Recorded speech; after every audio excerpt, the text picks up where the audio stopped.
Hi, everyone, and welcome back to the BotPod and episode 8 in our Tech Talk series, where we'll be jumping into the cutting edge world of robotics and autonomy. And today's episode, I'm really excited to be joined by Leo Lesin, a robotics strategist focused on humanoid robots, autonomy, and human robot interaction. Leo, thank you so much for joining me today. How are you?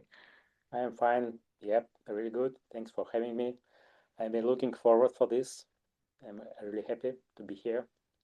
Oh, thank you. It's always great when people are excited. It always leads to a really great conversation. And I'd love to kick this off and hear a little bit of an introduction on you and your background, and I guess why we're talking today. Sure. I usually describe myself as someone who works at early stage of robotic system. That moment when something is already technical real. I think it's normally talk as a late R&D process, but it's still unclear how it fits into real life. Most of my work has been around systems that sit somewhere between autonomy and human environments. So logistic robots, manufacturing systems, and more recently humanoids and shared autonomy concept. That things that I made in my past, and I'll keep coming back to the same question every time. Can the system work in the way people can actually live with? And I love that. And that links really nicely into, what we'll be talking about today. And it's how humanoid robots are evolving and this missing language almost that they need to communicate intentions and what it takes for people to kind of trust and accept them in everyday spaces. And like the Innovate UK event a few weeks ago was really great talking about the acceptance and adoption. And yeah, it was a really cool place to be. And there's so much momentum in like humanoid robotics right now. And I think so much of this momentum is tied to the optimization around AI. So, like the idea that these large models might do for robotics what ChatGPT did for language, right?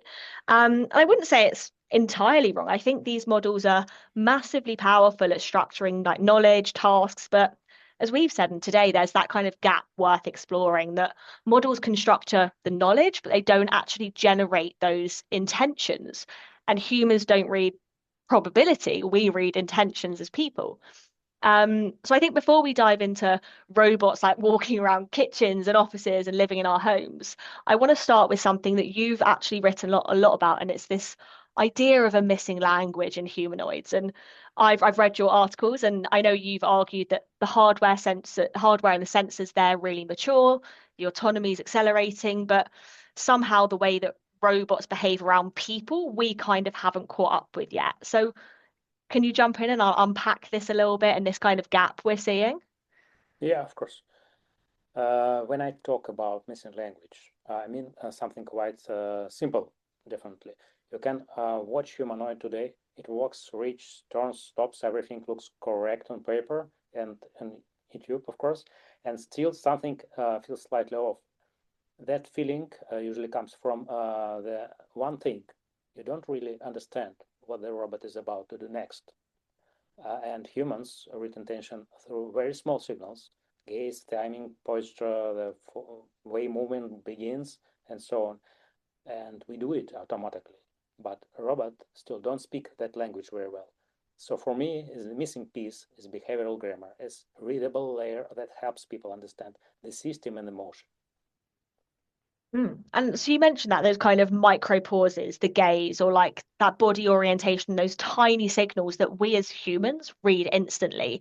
How big of a difference do you think these small cues are going to make within that trust and acceptance layer that we're trying to build? Uh, what's the missing is the layer that makes behavior legible to people in real time. And humans are very good at picking up intention from tiny signals. We read where someone is looking, where movement is about to begin, where the hesitation, where the focus, so many things we can catch instantly, but with robots, that layer is still very thin. So you may have a technical capable system, and yet the experience of beginning near still feels uncertain because the emotion doesn't explain itself. And do you think that's kind of the biggest gap that we're facing in this acceptance for HRI? Is that kind of your point? Yep, yep. They make a Okay. huge difference. We are talking about very small signals in fractions of seconds and small shifts in the rotation slightly paused before movement, but they completely change how people interact, what's happening. And Hmm. the moment behavior becomes easy to read, it becomes more predictable. And predictability is where trust starts it to form.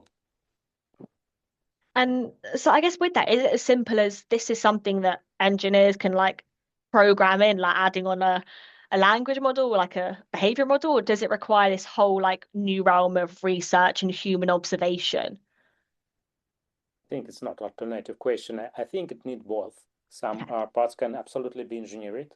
At the same time, we still need much better observation of how humans communicate interaction through movement. So the path is probably to mix of HRI research and behavioral observation and practical engineering. And we Mm. are still early in this process. And I'm pretty sure when we talk about behavior, the interesting thing on human behavior is we have so many cultural nuances and differences as well. So things like pace, distance, personal space, eye contact length and intensity. Like these are all things that are really culturally nuanced across areas and regions. So do you think it will be like a humanoid robot having a universal way of behaving, or is this going to be have to be like really context dependent nuances? I think it will be strongly context dependent because things like pace, distance, how direct the movement feels, how long a pause feel natural. This vary a lot across environment cultures. So I'd expect behavioral models to adapt to context rather than coverage into universal style. Mm. And I appreciate that's probably going to be a really tough thing to fully implement, like on a global scale, because you're going to then have to build X robot and kind of program the behaviors per culture, per reason. That's, yeah, a lot of more like, you're probably going to like historians and human data across different regions to look into that observability to make that alignment. Yep, yep. That's interesting, but a really big challenge, I think. Okay. And then look, we're trying to make this kind of robots in the real world, this HRI, which is such a big focus. So when robots enter humans like spaces, the behavior stops kind of being an interaction detail and it becomes like part of, I guess, the system architecture itself. So do you think many engineers are starting to think about behavior in this way? Is it not just being an interaction-led detail? I think that shift is starting, and once a robot enters human space, behavior becomes part of the system itself, system architecture. And it affects safety, predictability, comfort, and how people react in the moment. For a long time, behavior sat slightly outside the core engineering conversation, but now it's moving much closer to the center because robot will come to our homes. Mm.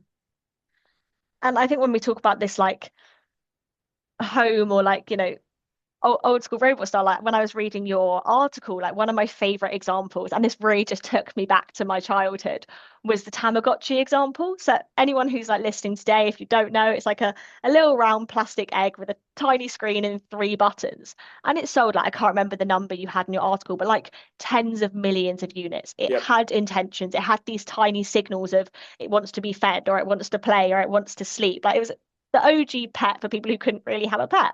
But how do you see that concept kind of scaling or being slightly mirrored to scale full humanoids today?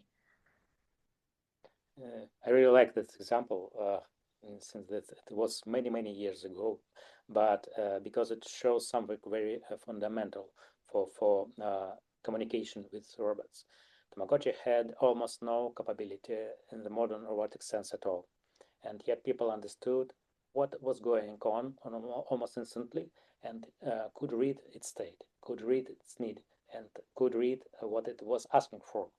And this is the major point and the lesson, whereas the people engage very quickly when intention is expressed clearly. And the entire idea to my speech that scales humanoid is a very direct way. The system needs to communicate enough through behavior that people can follow it naturally.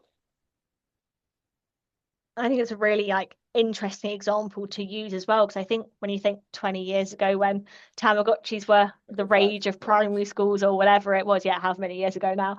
No one really thought about that as a robot, or how like intentions from that could be used 25 years down the line. But I think it's a really interesting like little anecdote.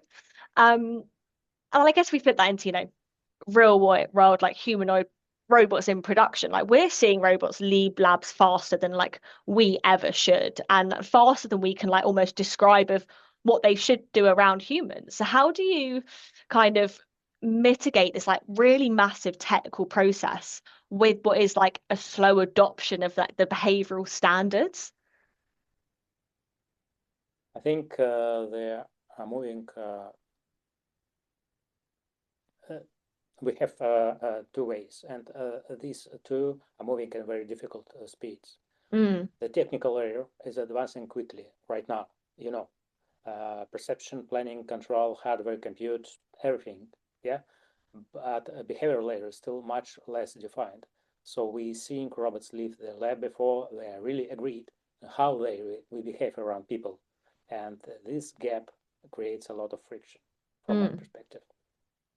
And so like again, if you've seen this happen, you've seen these kind of robots almost go out before they had this behavioral Yeah, like awareness yes, or stand intention. definitely. Like what are the biggest fallbacks or issues this has been resulting in? Is it like you've sent these robots out and they've been sent back to you? Like what's kind of been the situation that you've tried to work on to mitigate that?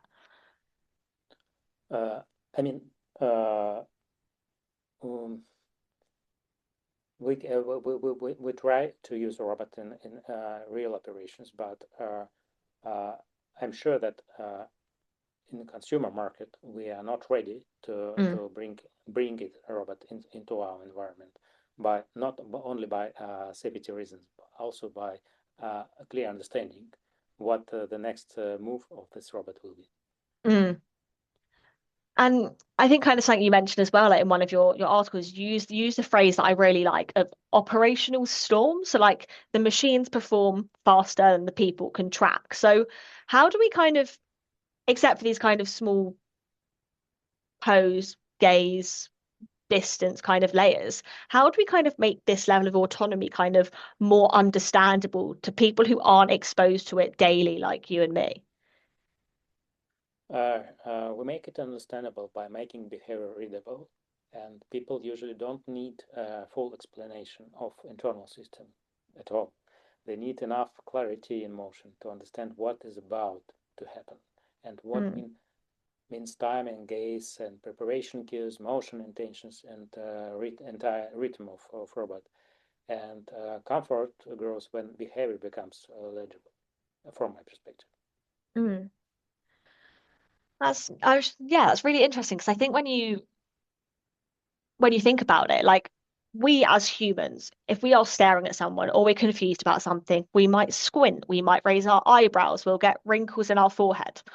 Obviously, in a robotic form factor with a LED screen display as a face, how do you then show those nuances? Is it having like little dots for eyes that will shorten into like a, a line for a squint? Like, how would you do that to show that level of like human behavior or like understanding in a LED device face or like a robot head? I think it's a human environment challenge because technical part is very real, Mm, uh, of course. And at the same time, it's not simple to explain by small display, some LED display, mm, what the intention could be yeah. from this robot next time. So I think it's a complex question because we can use, for example, several models of robot separately. For example, one robot could be on some distance from human, and another model could be like just simple display, like a gadget Hmm. near the human. It's totally safe for human, but can clear explain what the next step will be from this robot. Mm, much more easy to start from this point of observation, next behavior. mm. I think it's really interesting that it is these like small things that will communicate intentions that are going to be the key Yeah, to make the social acceptance and really kind of bring that up in adoption in society, especially if you compare the UK and our atrocious levels of adoption compared to like APAC regions or like the US who are used to robots roaming around the streets by now as like delivery bots or whatever it may be, or self-driving cars, teams and places that are more advanced than their adoption levels as well. It's a interesting space when we're talking about the country cultural adoption nuances as well, because it's probably, somewhere like here we may have because we've got that higher risk of adoption and acceptance of it, we might need to put in more of those signals of intention than maybe other cultures that are more accepting to it. Would you see that as something that would be the case, that different countries will have to have different levels of or depth levels of intention features? intentions features. um, it could be a very important part of answer because I think the head is a dedicated attention or channel. Mm, It can show focus, prepare motion, and signal that something is about to happen. And that's a very practical contribution to readability. I mean, head. And it may not solve the whole problem of its own, but a strong starting point. So head is important, very mm. important. And I think this kind of also leads us into a bit of like a risk question, I guess, here, which is like a lot of the acceleration in humanoids right now seems to be tied to the expectations of AI reasoning and physical AI. And as you kind of mentioned earlier, AI doesn't automatically produce intention, or like every chat GPT would just be kind of plugged into a robot, right? So do you think there's a risk that the industry is not maybe as a whole, but the industry is overestimating what intelligence alone can solve when humans enter human environments? Yes, I think so. I think there is a risk because there is a lot of excitement right now around AI, physical AI, and some of it's justified. These models are generally powerful, like ChatGPT for just for robots, when it comes to structuring knowledge and task. And but the gap appears only later, from my perspective. Models don't automatically generate intention on human sense, and this is the principle. And humans don't read probability distributions; they read intention. Mm, That mismatch becomes very visible in shared environments. Very visible, really. mm. No, I definitely understand that. And I know you'd also kind of mentioned about robots creating this like new form of work by removing human pauses, right? So we're not like replicating human work, but we're introducing like, I guess, machine native operation. So I don't know, continuous floor cleaning or picking anything like, autonomous warehouse operations. How do you think this changes how we think about A, productivity, but also safety? It shifts attention from individual actions to the shape of the operations over time, because productivity becomes a question of where the whole system runs in a stable, usable way. And safety becomes a question where people can understand and live alongside the operation without constant vigilance. So both productivity and safety becomes more systematic, and this is something new for us because previous questions was about productivity, only productivity, Mm, when we split environment with robots, and now it's both. okay, that's interesting. And do you think well, it's probably not a way up, but do you like go for one direction first? Like, do you go to productivity and then work out safety, or do you do safety and then productivity? I'm sure about we need to put both these product factors inside robot architecture.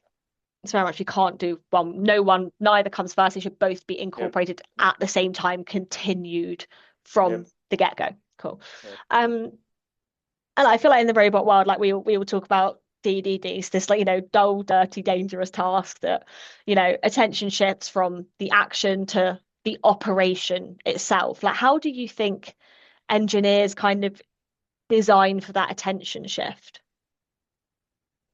I think the shift is from designing actions to designing operations. It's two different ways. That means thinking about how the system behaves over time and how predictable it is, now how stable it feels, how much attention it asks from a human, and how well if it fits environment around it. So instead of optimizing one task in isolation, you are shaping something people can really on continuously.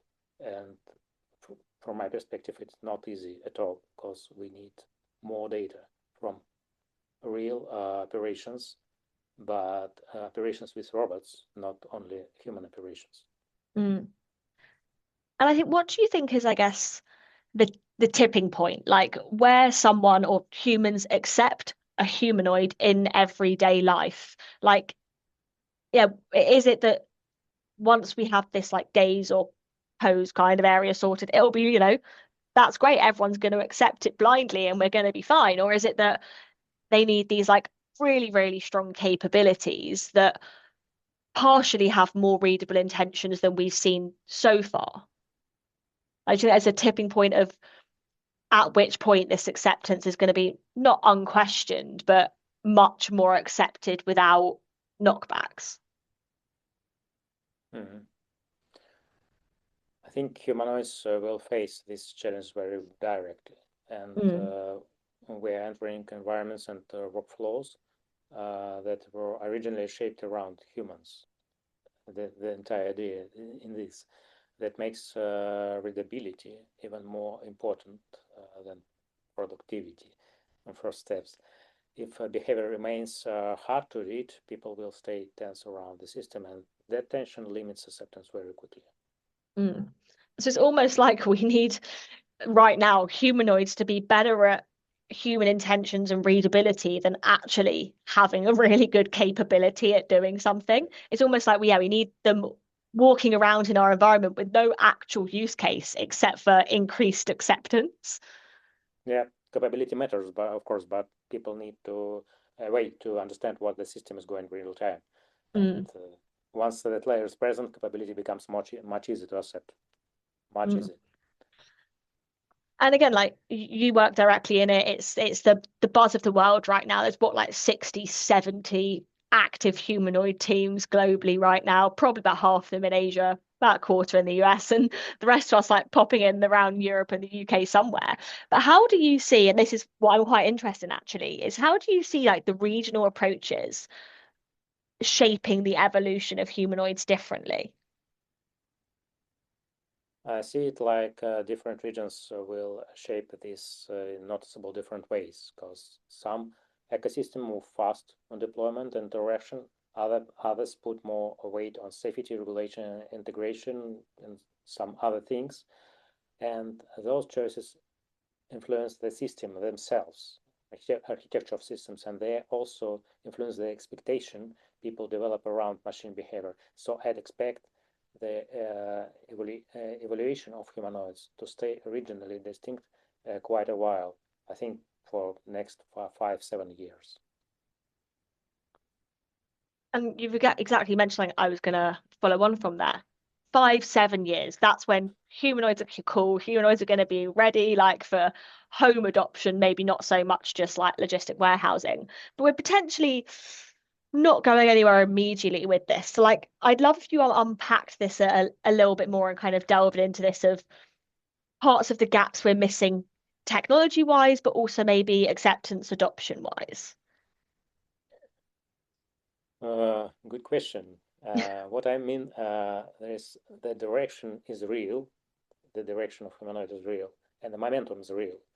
But everyday integration still takes time. We are going to see progress in capability, better system design, better use of physical AI, and more experiment in real environments, and so on. And at the same time, the behavior layer and the operational layer still need a lot of work. So I see the next 5, 7 years as important shaping period rather than sudden arrival. Right. Okay, and that makes full sense. And again, it's really small incremental changes that need to be Yeah. made, but these because they're so small and incremental, it's probably going to be like tougher than some of the hardware challenges you guys face because it's context dependent, it's cultural dependent, it's yeah, very an interesting point that I'm really keen to kind of see how this like operational and behavior side kind of unfolds and then gets put into real world production. Um, but if this kind of language of intentions, language of behaviors kind of emerges, would you see it going first with like the head, so the gaze and things like that, or would you see it as gestures first, or like do you need it to be that full body behavior of both encompassed for this language of intentions to be fully incorporated? My sense is that we will probably start with clearest and most controllable channels and head orientation, as I said before, and gaze-like cause timing and simpler preparation signals. Over time, it can expand to gesture and full body behavior, of course, but right now, I think the first useful layer will come from the signals that people already can catch very quickly. It's a So head, yeah, the visual head gestures, like visual. yeah. Yeah, yeah, yeah, Okay, no, I definitely understand that. And I think that's, yeah, for me as someone who's not an engineer, it's really good to understand of whether you'd go for head first, you go for this full body yeah, sure. behavior pack, which is, yeah, really interesting because that's obviously a lot more work as well for you lot. Um, and then someone who, you live and breathe the space, like what do you see as like a misconception that people have about humanoid robots that kind of drives hype but isn't actually realistic? Hmm. One common misconception is that the high intelligence will automatically smooth out everything else, from my High perspective. intelligence in the robots or in the engineers? In practice, behavior and operation still need explicit design, and the robot can become more capable and still remain difficult to read. And highly Mm. capable robot can still struggle inside the operation that was never really designed for it. And this is real, and we need to make more attention to this and more time Mm. to redesign this. Okay. And so you think it's just really this like people hear the word AI and they're like, oh, well, it must be able to do everything. Is that kind of like the misconception you think people see of like AI just means can do, not like there's Sure, actually a lot of incremental change apart from like, I had a sure. conversation once and someone said, if you replace the word AI with magic, it was a really funny question. It was like, really think about like what are you using AI? If you can't explain it without the word magic, you're missing something. Missing something. Yeah. Um, and I guess a bit of an open market one here, which I guess like human form factor design that explores like behavior or communication in a way that you didn't expect, or have you seen anything that you were like, huh, like that's really interesting, or yeah, I hadn't thought about working in that way for behavior or communication stacks. I've already mentioned Pepper and Richie Mm, robots. I love the Uh, Ricci Mini. yeah, they're meaningful to me because they both them take communication, presence, and Mm, readable behavior seriously, and they feel close to broader search for a robot that communicates something before it acts. Uh, they're as they defined before, but it's good. It's good start from my perspective. Not okay, so yeah, in I the definitely see the industry Ricci. design, but it's good. Okay, that's interesting. And and a bit of an open one as well. If a robot could communicate only one intention perfectly, what should it be and why? I know what it communicate what about to do next. To the next, we expect this, and what one layer would remove a huge amount of uncertainty for people and makes shared space feel calmer very quickly. And this is the focus point for entire HRI, I think, Mm. of the robot. So then you kind of mentioned this like anticipation of what the robot is going to do next. Like what does that look like? Does that look like a robot physically saying, I'm about to do this? Or is it like, how are you going to be able to work out what a robot is going to do next just from intention cues and like behavior cues? Yeah. Like if something squints I, or like has a certain gaze, how do you know it's going to do X or Y? Like how can you be sure? we can't be sure about, but I don't. If we have a real solution for this, we already design it and implement it on the market, but we don't. Uh, from my understanding, it could be very useful to show for human some near future intentions. For example, on the screen on the robot as a simulator mode of cue that could be the next step from this robot in language that could be close to understandable for human. Maybe Mm, it could be text. On the early stage, it could be text. For example, a robot doing something, but on the screen, some text typing like, I'll go left next 5 seconds, for example. mm, It's much more easy to understand what will be mm, next. It's from this point of understanding, but we'll see what happened after 1 year, for example. mm. And I think in a testing aspect with text, that works great. Like an engineer Yeah, can sit there and read and it goes, oh, it's brought the shopping in. And it goes, I'm going to unpack the shopping and then I'm yeah, going to put the bags away. Great. That's great in text. It's great in simulation environments and someone sitting there reading that. yep, But yep, how is yep. that going So, to so some, translate to real world?